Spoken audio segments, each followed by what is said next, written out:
Hello, my name is Kelly Bluen. I am a certified Zentangle teacher. Welcome to day 16 of our Inktober challenge.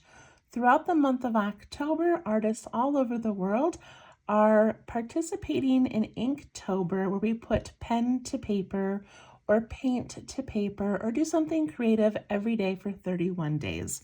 So Stephanie Jennifer, a CZT, creates a list each year of 31 tangles for us to try.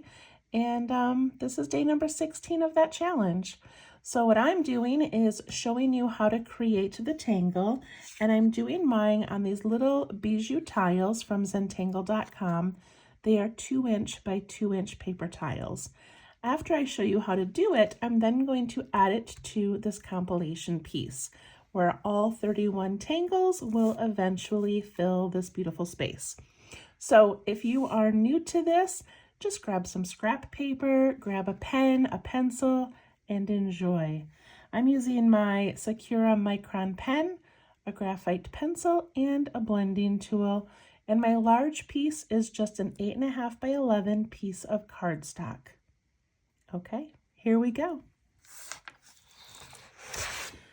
So today's tangle is created by a CZT named Heidi K. Make sure that focuses. Okay. And it is called Sorry, and she was inspired by the game pieces in the game Sorry. So if you can imagine what that looks like, then you kind of know where we're going with this tangle. All right, so I'm going to show you first on a piece of scrap paper, because the way that I'm going to make it on here is we're going to put a whole bunch of them together, and I want to show it to you individually first. Okay, so this tangle, like a little bug joining us. This tangle starts with a circle, the top part of a piece,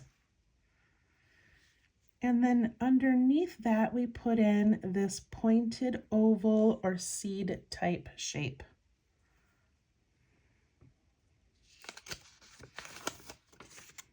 I don't want to bother this bug, but he also doesn't need to be in our video. Okay. And then we're going to connect these with a shape that starts out a little bit straight and then comes out and in. So we're going to come down and curve out, come down and curve out. And then she adds this little aura there, and that is our sorry piece. This would be like the bottom of the piece and then the plastic top. Okay? All right. So I'm going to do a version that Stephanie Jennifer does on her pamphlet, on her packet that is linked below, and I really like it, so that's what we're going to do with ours. Okay, I'm going to grab my pencil for this part, and I'm going to make a grid. So I'm going to put a pencil line across the center of my paper. Then I'm going to put a pencil line down the center of the paper.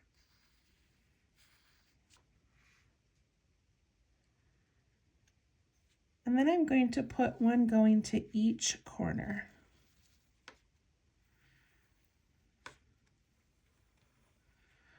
So Zentangle is meant to be more freehand, where you would just sit here and keep adding this cool shape and relaxing. Right? And just doing it over and over again. But I'm going to do it in sort of an organized fashion, and I feel like making this grid will make it easier for all of us. Okay? All right, once we have those pencil lines in, I know kind of hard to see, but you want yours to be nice and light. Okay, we're going to put a circle in the middle, and it is going to be the top of a piece. Mine is smaller than the width of my pen, but not too tiny.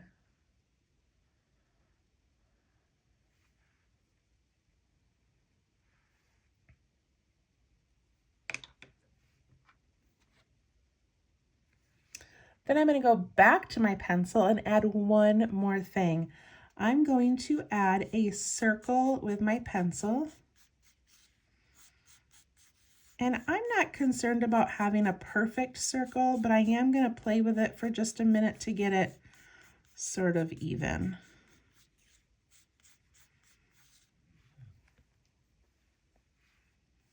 Just take your pencil, put in a little line. This is just going to help us line these up. This kind of looks like the game Trivia. Did you ever have that in the 80s where you had all those little colored triangles you had to fit in? It's kind of like 80s game night tonight. Okay, now what I'm going to do is I'm going to take each of these little pie sections and I'm going to put in that bottom piece of that sari piece. And then one thing that she does on hers is she adds a little circle like connecting these. So if you want to do that, you can. And I'm just doing like the top curve and the bottom curve, just sort of along that line. These do not need to be perfectly placed. It just helps me see it better. So I'm going to go ahead and go all the way around.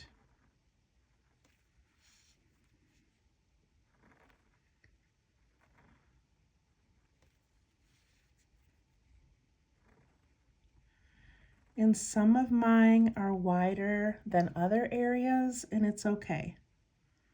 That little circle over there, and that. So essentially we just made the bottoms of all of the pieces.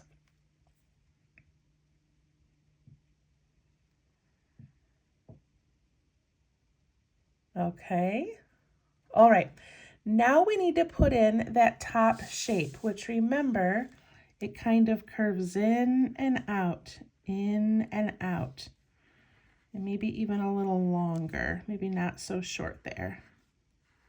Okay, so what I want you to do is focus on one triangular spot at a time. If you have to cover it up with paper and your finger, that's okay. But we're going to focus on one spot. This is the top of my piece, so I'm going to come down and then out to that edge, down and out to the edge on that side. See how I did that? And when I come out, I'm touching that outside pencil line.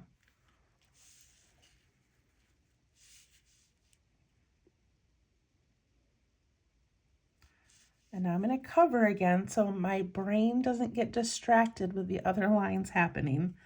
So I'm going to come down and out to that edge, down and out to that edge. I'm going to turn it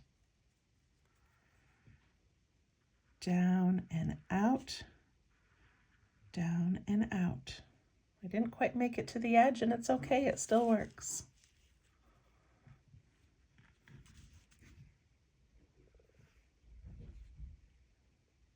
Down and out, down and out.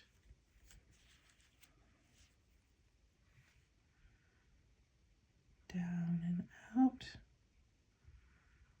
down and out. Focus on one triangular spot at a time. Down and out, down and out.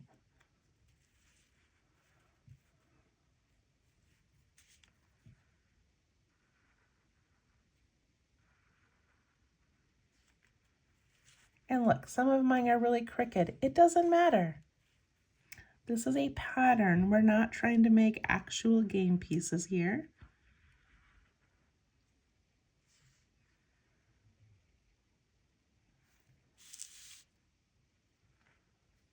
This little bug does not want to leave us alone, so he's going to be in the whole video, I think.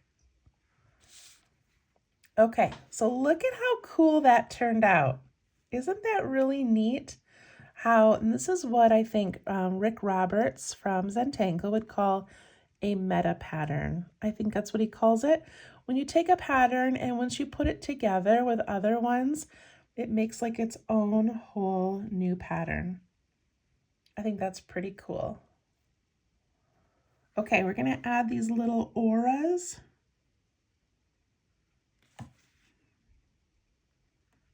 Which are just little lines above each piece.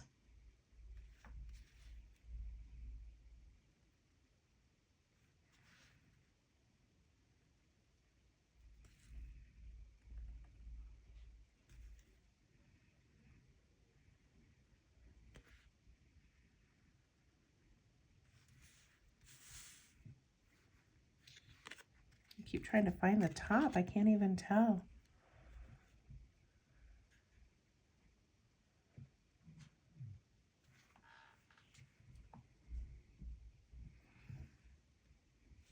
Okay, so that is sorry, and we just made it 1, 2, 3, 4, 5, 6, 7, 8 times to make this cool little pattern.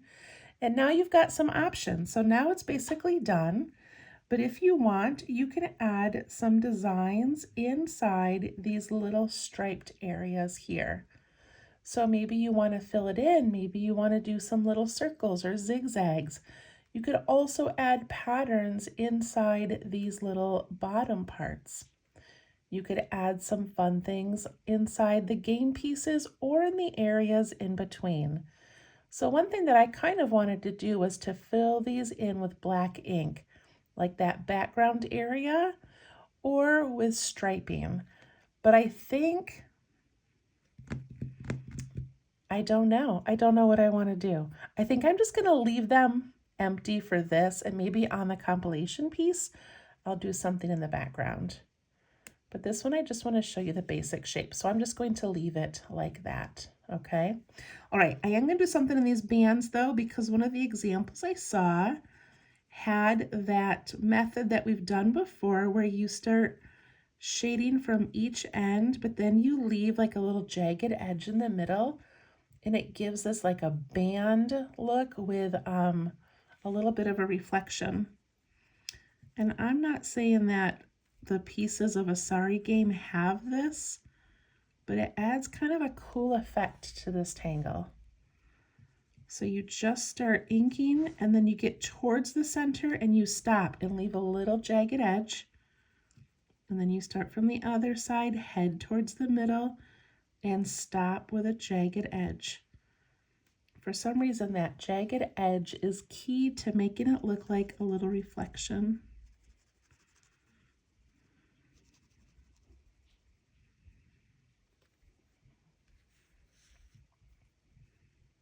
That adds so much to this.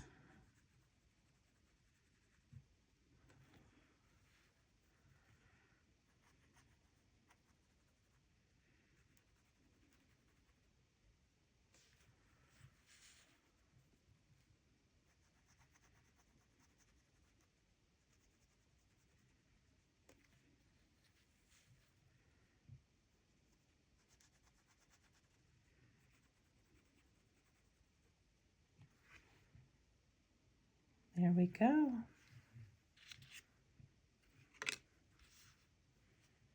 That looks pretty cool. All right, I'm gonna stop there and do a little bit of shading. Before I shade though, if I can find an eraser nearby,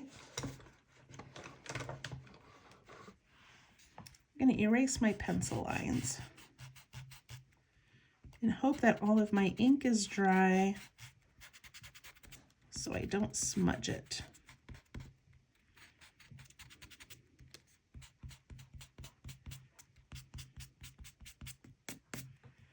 Okay, there we go.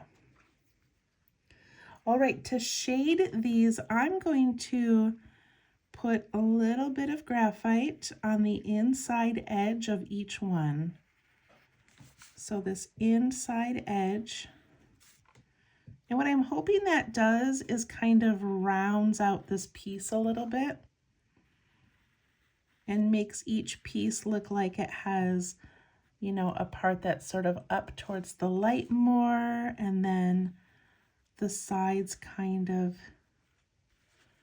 you know, round towards the back, which maybe doesn't have as much light.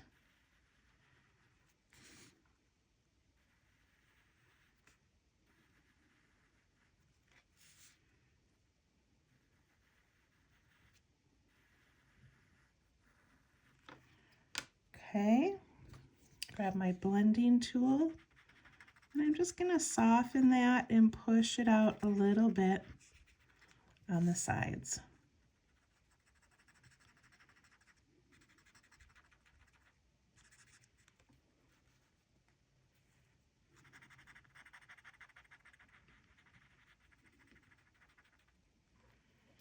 Look how beautiful those look. And it's that same effect down below where we leave that white space and it gives that illusion of light.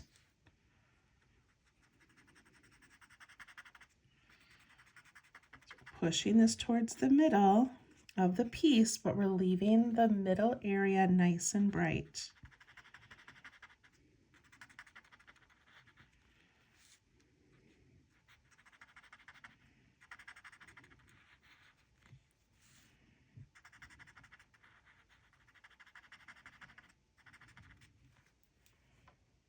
That looks so cool.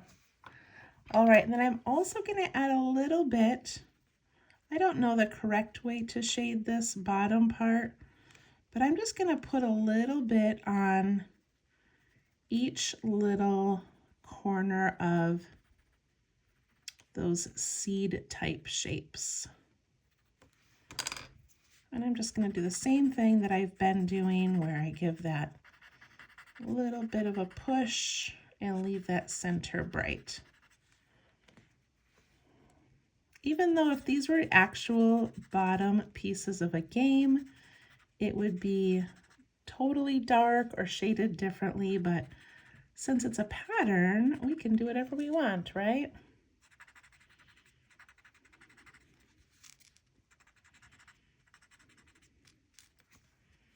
There we go.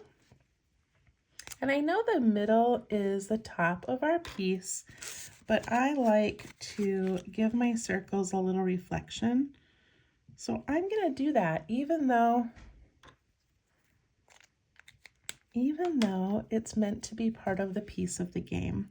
And I'm gonna put a little bit of shading in there just to give it some dimension. And there we go. Put my initials over here. And that is Sorry.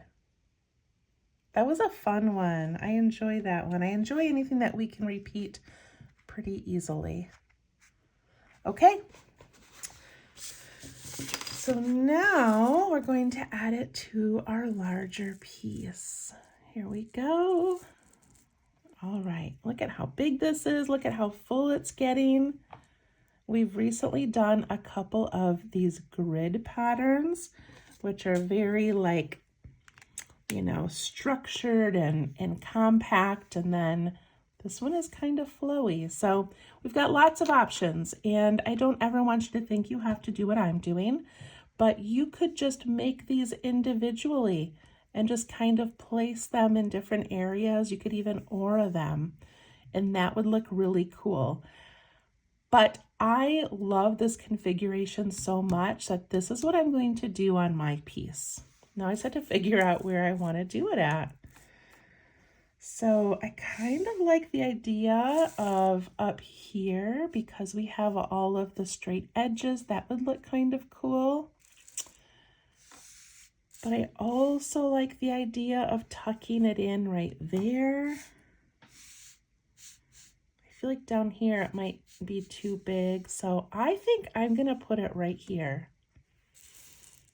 That's what I think I'm going to do. You put yours anywhere you want. Okay, I might not make it that big. I might make it a little bit smaller. We'll see, I never know. I just start drawing it and then it ends up too big or too small and I have no control. Okay, so I'm going to put it right here, which means I need to make that grid that I made. So I'm going to make a pencil line down. I feel like that's going to be too big. Hold on. I want it to be a little bit smaller in here. So pencil line, pencil line. Do yours nice and light. I'll do mine a little bit dark so you can see them. And then we need these diagonal lines, and really what I'm looking for is hoping that these sections are fairly even, and I can already see that this one is really big. This one's kind of small, so I'm gonna move my line over a little bit.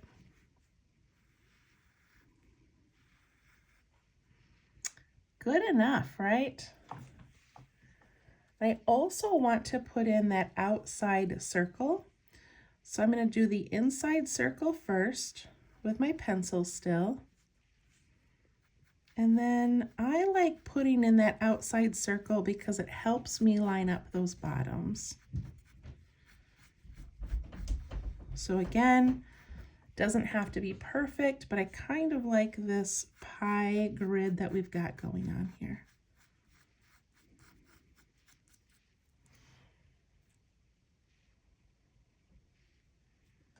Okay, and of course the challenge is going to be drawing behind these. I probably could have pulled it out a little bit more that way, but that's okay. I like a good challenge.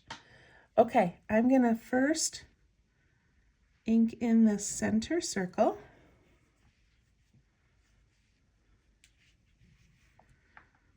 And then I'm going to place my little spacer circles in here just so that I've got them ready to go. Of course, there's ones I can't see, but that's okay. And I'm going to begin right here in my first full space. So I do that top bump and the bottom, top and bottom.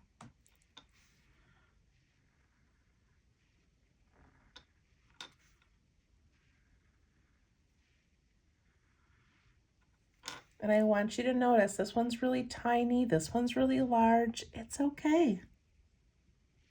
We're just enjoying this process. Now this one hides in behind there. This one I'm barely gonna see on either side. And same here. Good enough.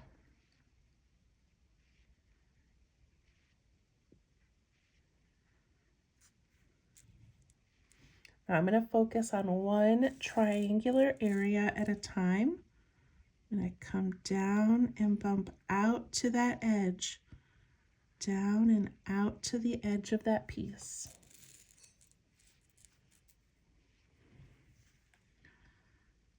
Down and out, down and out. You don't even need those little spacer circles. I just thought it was a cute little detail.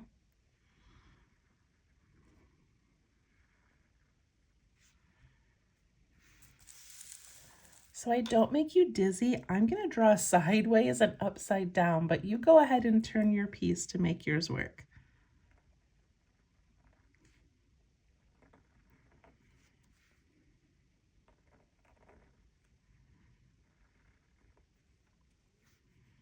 And now we just have to imagine where these other pieces go. That one I can't seem to do upside down. Why can't I figure that out? In and out, in and out. Okay, so you got this cute little mistake there. I'm just gonna leave it. In and out, in and out.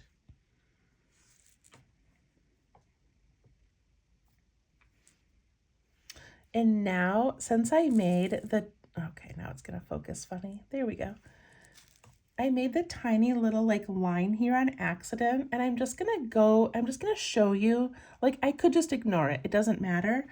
Or I could make it a cute little detail of my piece. I could put a little line and a dot on every single one.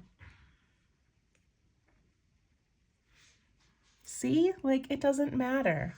I also could fill these in with dark ink if I wanted to. But I'm not sure. I don't think I'm going to do that yet. I may change my mind.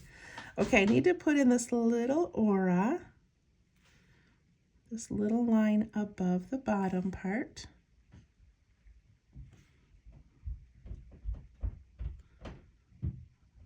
on all of the ones that I can see, or the parts that I can see. This one I don't think I can see at all, so I'm just going to leave it. And I am going to do that shading technique where we put in the dark ink and we leave it in the middle, nice and light.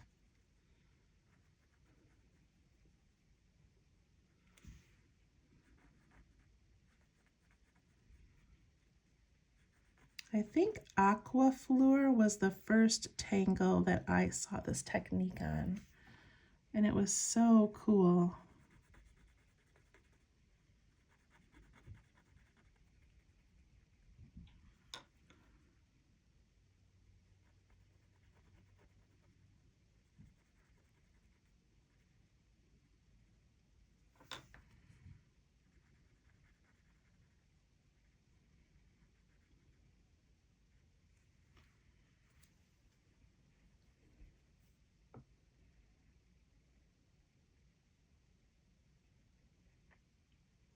Okay.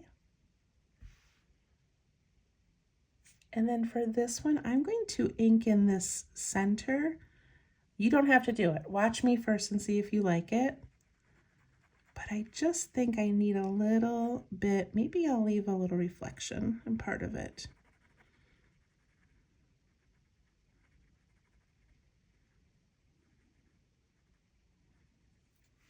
I just feel like I need a bold area there. And again, this would look beautiful if you filled them in with ink, but I don't think I'm going to. And there it is. We need to do some shading, of course. And I'm going to aura it just because I love to aura everything in this piece. So I'm going to go around the outside.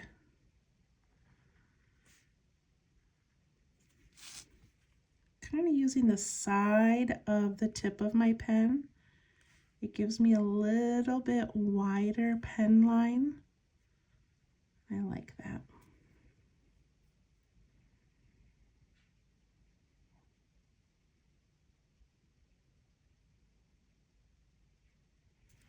All right.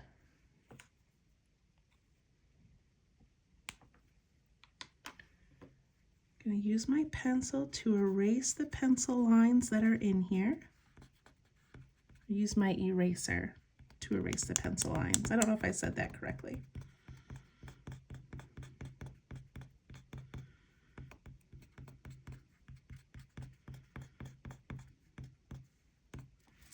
All right, and let's do some shading. It looks pretty flat right now. So I'm going to take my pencil and I'm going to give just a little line to that inside edge of each of these shapes. You do not need a lot. It'll spread very easily.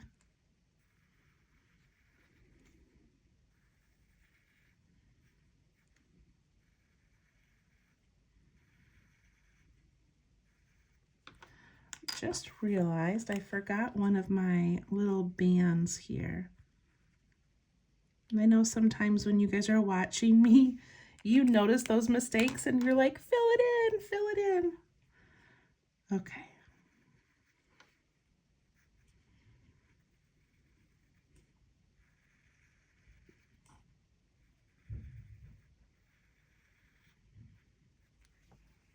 All right, let's watch this transform. Soften that and pull it towards the middle of that game piece.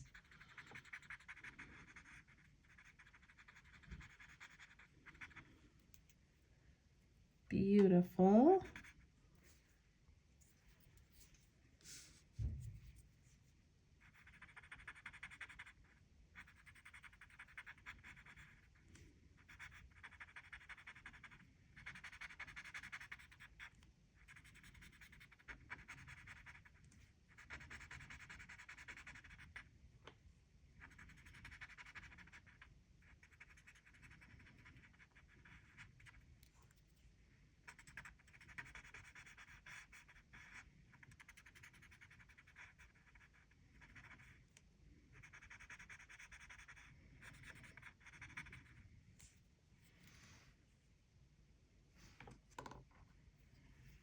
And I'm going to do the little corners of these pointed oval shapes.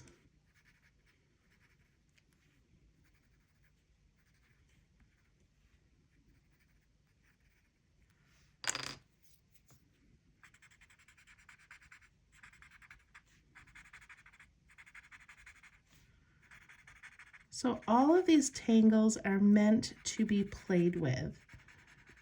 So if you have a little sketchbook that you work in, take this sorry game piece shape and play with it.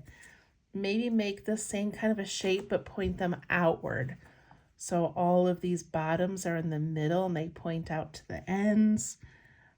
Do it as maybe one upright and one the opposite way and make a little border. There's so many fun things that you can do. Okay, now that I've got that shaded, I just want to go around and anywhere that there's a tangle that overlaps my tangle, I'm gonna put a little shadow in. And I don't have any extra spaces to fill, like mine just kind of nestled in there. But if you do have some empty spaces, do what we've been doing. Put in some orbs, put in some black, do some striping. Where's some of our striping like we did up here? Okay, so fill those in. All right, I'm gonna zoom out so we can see the whole piece. Looking pretty good. That was day number 16, so we still have, I think, 15 more to go.